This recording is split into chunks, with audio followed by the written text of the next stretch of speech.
Imagine a world where a groundbreaking invention was deliberately locked away, its very existence denied for decades, despite holding the key to a future we now take for granted. What if I told you that in 1975, a young engineer at Kodak, then a titan of the photography industry, invented the digital camera? Not a prototype, but a fully functional, revolutionary device that captured images without film. This wasn't some independent genius working in a garage. This was an inside job, a company-funded project that, ironically, Kodak itself would later actively suppress. The question isn't just how they did it, but why they buried it, and what that decision cost them, and us. To truly grasp this almost unbelievable tale of corporate short-sightedness and technological prophecy, we need to set the scene back in the mid-1970s. This was a time when Kodak wasn't just a company, it was photography. From the ubiquitous yellow film boxes to the Instamatic cameras that democratized picture taking, Kodak held an iron grip on the global imaging market. They weren't just profitable, they were synonymous with memories themselves. Their entire business model, a finely tuned engine of chemical-based film production, processing, and printing, generated billions. It was a massive, incredibly successful ecosystem that, from a distance, seemed unassailable. But beneath this veneer of stability, a silent revolution was brewing, unseen by the corporate giants, or perhaps willfully ignored. The digital age was dawning, and its first quiet knock came from within Kodak's own walls. Inside Building 4 on the sprawling Kodak Park campus in Rochester, New York, a young electrical engineer named Sasson had a new assignment. His manager tasked him with exploring whether it was possible to build a camera using a charge-coupled device, or CCD, a brand new semiconductor component invented just a few years earlier at Bell Labs. Sasson wasn't an imaging expert. He was a circuit designer. And this wasn't an urgent commercial project. It was purely speculative, a can it even be done kind of question. A technological curiosity that, unbeknownst to anyone, would send seismic shockwaves through an industry, ultimately burying the very company that spawned it. Sasson, along with a small, dedicated team, began his work in 1975. The challenges were immense. CCDs were designed for video, not still images. There was no way to store the digital data, no easy way to display it, and certainly no existing infrastructure for printing it. They were building a complete system from scratch, inventing solutions to problems that literally didn't exist yet. Sasson started with spare parts, literally scrounging for components from other labs. He cobbled together a Frankenstein's monster of a camera, a Super 8 movie camera lens, a portable digital cassette recorder to store the images, 16 nickel-cadmium batteries, and a host of custom-built circuit boards. The entire contraption weighed a hefty 8 pounds, roughly the size of a toaster. The images it captured were black and white, and ridiculously low resolution by today's standards. A mere 0.01 megapixels, or 10,000 pixels. To put that in perspective, the lowest resolution camera on a smartphone today is usually around 5 megapixels, or 500 times greater. Getting an image took 23 seconds from capture to recording onto a digital cassette.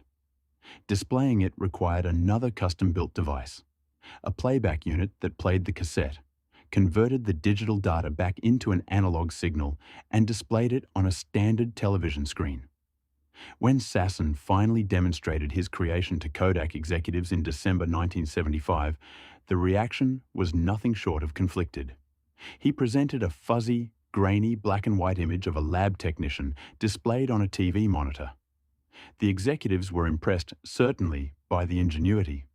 But their primary question, the one that would haunt Kodak for decades, was immediate and telling. "That's neat. But when would anyone want to look at their pictures on a television set?"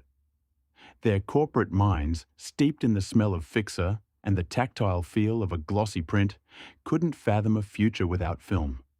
They saw the digital camera not as a revolutionary leap, but as a threat to their entire empire.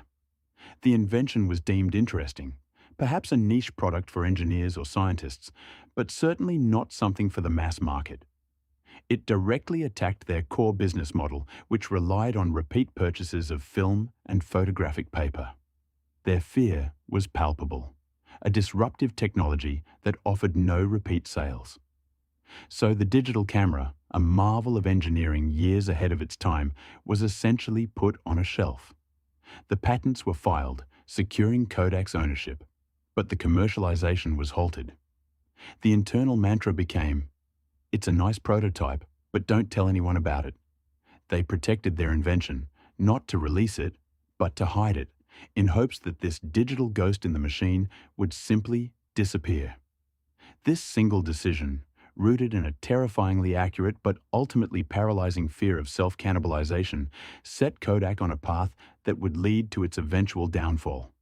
Kodak wasn't entirely ignorant of the digital future, but they chose a strategy of slow walking, of careful, incremental innovation, rather than bold transformation. They continued to pour resources into improving film and traditional photography, even as their own engineers, like Sasson, warned them about the inevitable tsunami of digital. For years, they held the key, the very patent for the digital camera, yet they did almost nothing with it commercially. They dabbled, releasing some high-end digital cameras for professionals in partnership with Nikon in the early 90s, but these were expensive niche products.